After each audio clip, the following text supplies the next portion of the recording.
Hey everybody, it's Rob Vegas and I'm checking in, of course, from Melbourne, Australia, and we're back with another episode of Assemble the Troops. And this is a part 2 of a 3-part series.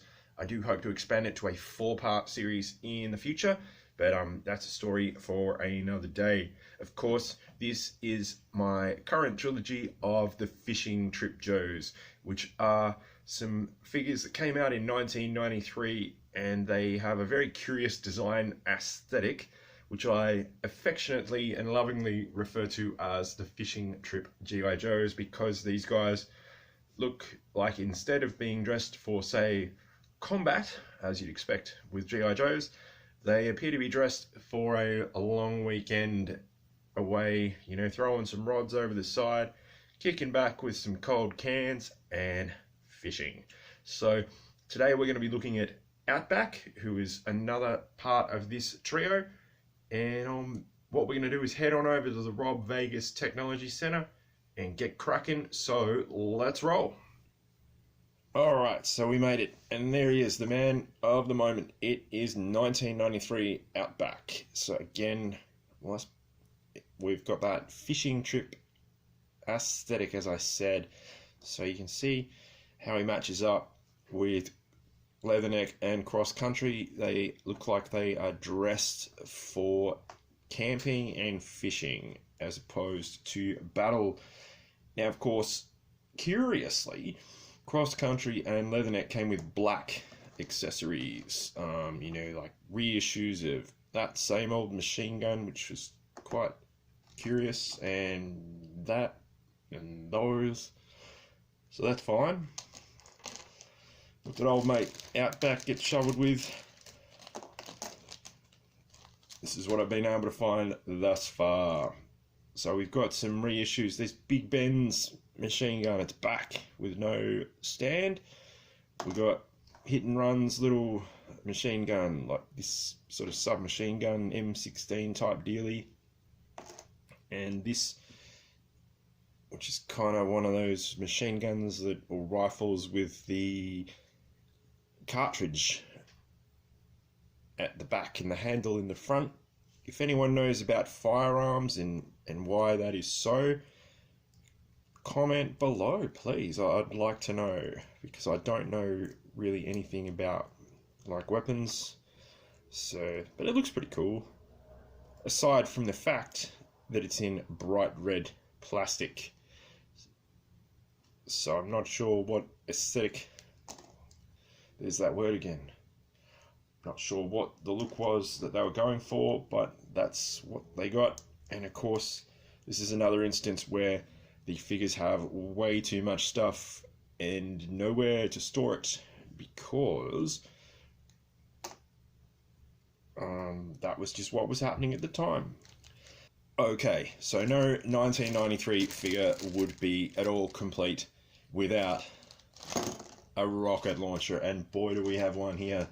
Again, this popped up quite a bit with a few figures, and of course it would be remiss of them not to include a bright red missile for firing of the rocket launcher. So let's test it out, see how that spring goes. Straight up in the air, let's roll. Oh dear, that fell down behind the desk, so I'm gonna have to get that. Oh no, there it is. Disaster averted. But yes, you can see what a curious colour choice and scheme. Now, we did review original Outback and a version 2, I think, Tiger Force Outback very recently, and we were able to stick them back together because, being older figures, they didn't have any of the problems with their insides. So these guys, like, they haven't been into battle, they've just been chilling out on a boat fishing somewhere, throwing a few rods over the side. So they're in good nick. So we don't have to assemble these particular troops. Now, there is, of course, a 4th member who we hope to track down, which is 1993 Bazooka. I have been looking for him on eBay, and I thought, oh yeah, how much can 1993 bazooka be worth? And I thought, oh yeah, $5 and maybe 10 for postage. But would you believe those things are selling like hotcakes, and they're quite prohibitively expensive at the moment. So I am going to keep an eye on that, and hopefully we can complete the quadrilogy of the fishing trip Joes and get them all sorted. But in the interim, of course, like I said, we've got old mate Outback here, all set for his fishing trip. Again, they gave him bright red stuff. Like, here's that same machine gun, but in black. And it's like, yeah, better. Don't give him bright red stuff.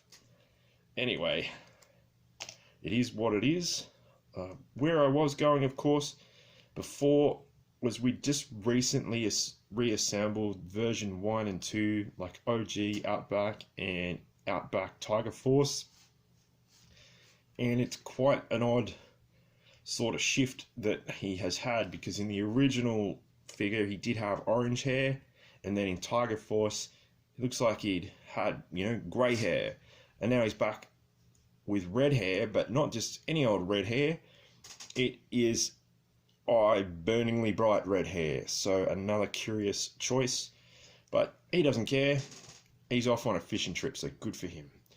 Did you have any of these fishing trip Joes, any 1993 stuff? Let me know in the comment below, and like and subscribe if you haven't already.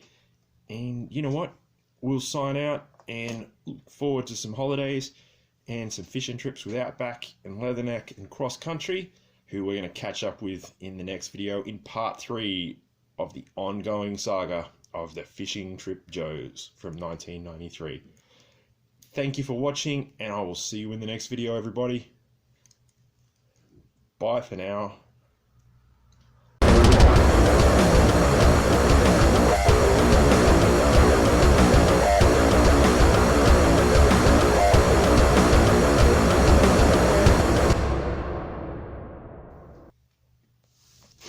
Okay, so no...